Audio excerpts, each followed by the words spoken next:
Hey, what's up guys, it's Jay here. Today I'll be covering some games from our scrims with ZETA division. So they're all in Japanese names, but this is Sutampo, Levy and Shizuku. Anyways, hopping right in, we have Hard Rock Mine, Gem Grab. We have first pick, so we ban out the Shade and the Kid. I think these are bans that are very annoying to deal with. I mean, if we leave it open, it's annoying to deal with these brawlers if they have last pick, which is why we ban them. Anyways, here they banned out the Lily, Kaze and Lumi. Pretty decent bans, but we go with a Crow first pick. I think reason for the Crow first pick is that it's a very strong brawler in the mid as a gem carrier that will basically never ever die. I think with the Crow star power, the damage reduction and the shield gadget, it's very hard for a Crow to die. And he has pretty decent matchups into any other mids here, like for example Bo, you can dodge up. Gus, you can also just like dodge up and tank some shots with your shield. Jaeyoung, you reduce the healing. So I think Crow is definitely a very strong first pick that you would consider in scrims and pro play. Anyways, they respond with a Gus and a Ruffs. Gus makes sense, Ruffs is a little bit interesting. So to respond to this, we definitely need to go something aggressive. And you can see that we are initially hovering Hank, but we decided to go with a Bull and a Cord instead because Hank, yeah sure you may get some aggro at the start, but I think eventually they're going to break open the walls and it might be a bit hard. Whereas for Bull, even if the walls are broken, you can still keep going in and keep getting pressure and securing some kills. Hopping right into the game, you can see that we don't really show our lane, so I can walk up as a Crow like that and just dodge up because they have no real early pressure until maybe like the Ruff buffs up the Gus, then I have to be a bit more careful. But in the early game, it's very easy for me to just walk out and take gems, and you can see Surgeon, he dies up there, but he's getting so much pressure, and just like that, we already have a 4 gem lead. So this is a really good spot for us. I do tank some shots there, but with the shield, I don't really go down. So yeah, we're just chilling here. Response has a pretty good position. Unfortunately, he gets tapped there, so he dies. But yeah, as you can see, our two laners are just like running in non-stop. So like even though Response dies there, it's fine, and Surge dies there as well, and it's also fine because we have a massive gem lead 6-1. Right now is where the game gets a little bit more tricky because the Ruffs actually has a... I have no idea how the Ruffs actually got a hypercharge super so quickly, but he gives it to Sandy, and this is a hypercharge Sandy super. And I feel like they could have made use of this slightly better because I mean, yeah, sure, they get back the position, but they don't really get any pressure on me. I'm just perfectly fine here. As you can see, I just need to be patient, and the moment the Sandy super is over, I can just go back into the mid and continue taking gems whenever it spawns on our side. So with such a big gem lead, we don't really have to make any insane plays, but Surge actually makes a really nice play. He gets 1, gets 2. Oh no, I actually get a second kill, so I managed to take the 2 gems in and jump out. So that was really nicely played from us, and yeah, Response gets a kill on the Sandy as well. Here Gus has hypercharge. I'm not sure if Surge should have done that. I think that's probably not the best play. It's a bit unfortunate that I don't kill the Gus there, so they do get me, but I think it's really hard for them to push into us because Response has a hypercharge super. I can just walk in like that, and yeah, like we just clean them up really easily. I think this is definitely our draft for this set. We definitely have draft. It's a lot easier for us to play, and we are just making use of the pressure from our side lanes really well. Hopping into game number 2, I think the game plan is exactly the same. We're definitely going to be making use of our early game pressure a lot better. So here the Ruffs actually shows on the right, which is really good for us because Surge can instantly walk up. So I have no idea how Response gets the kill on the Sandy there. I think that they kind of misplay. I don't think a Sandy should ever die there, or maybe Response is just the GOAT. But as you can see, Surge is getting pinched here and Response is doing really good there. But regardless of what's happening, I think the most important part is that we are getting the gems in the mid. So there you can see I'm getting a bit of lag spikes. Okay, I'm not going to blame lag, but like I don't know why I've been lagging so much recently.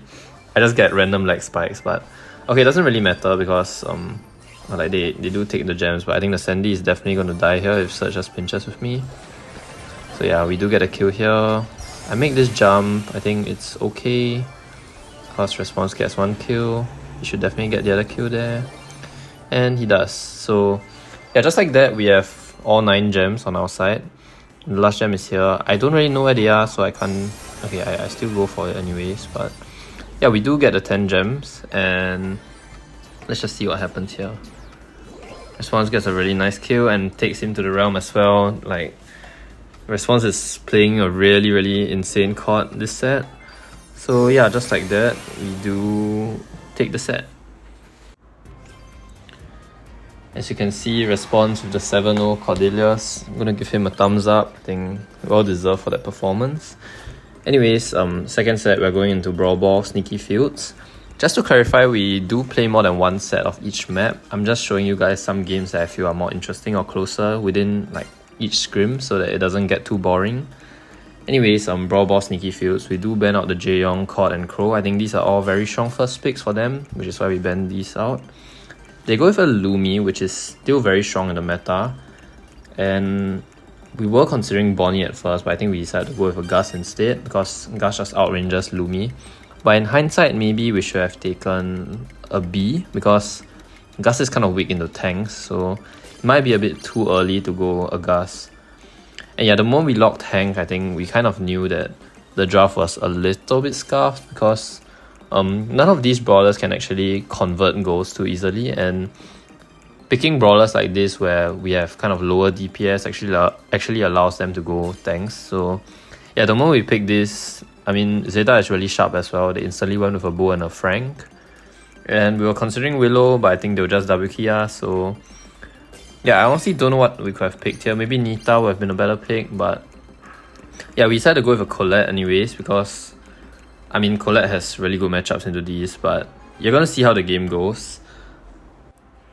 Hopping straight into game number 1, I think our game plan is pretty clear. We definitely want me to be trying to win the Lumi in the mid, and we definitely want the Colette to be following the Frank.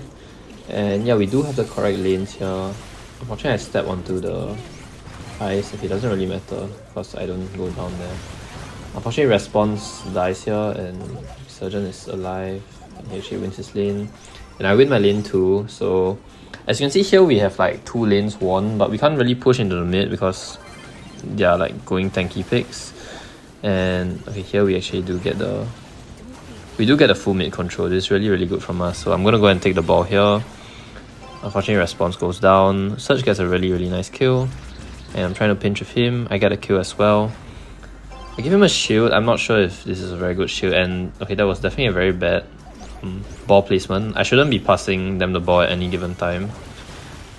And yeah, that's a really bad rotation from us, honestly. I think, I mean, I may have to rewatch that, but I think we definitely shouldn't be walking across the map like that.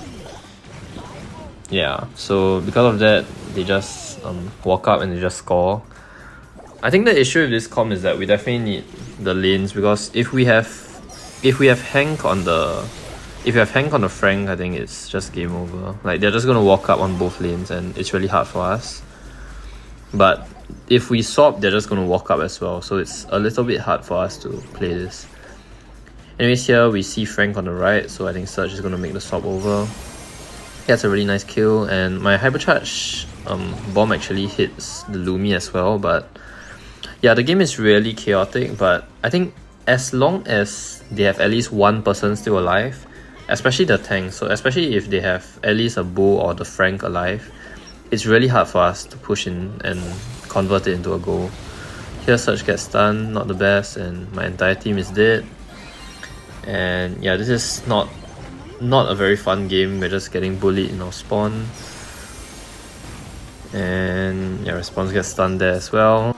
Okay, honestly at this point there's like 25 seconds left. The ball is all the way in the corner, so I'm just gonna save a little bit of your time and cut the bullying session short. Let's hop right into the next game. Hopping straight into game number 2, I think we are keeping our game plan more or less the same because we have the correct lanes. But I think we told Response to play this matchup a bit slower, and he's doing a good job so far. Surge gets his win on his lane, and so does Response, I think. So yeah, way better start for us, and here we have full control and we have the mid. And yeah, the issue here is that I should not have passed them the ball. I think that's really bad from me. And Surge gets the kill. No, he doesn't get the kill. Both my teammates die, but okay, I made this very clutch play where I get a double kill, so that kind of saves us the game. If not, they probably would have scored. So now it's just a Lumi, but anyways, as I mentioned, it's a really bad habit from me to like be passing around the ball, because we definitely need to have ball control in like if you want to be winning this set. And yeah, I wasted a shield there as well. And okay, I do kill the Lumi, and this looks like a very bad spot, but Surgeon actually gets a very nice double kill, so we do get the successful defense, and it's looking pretty okay for us right now.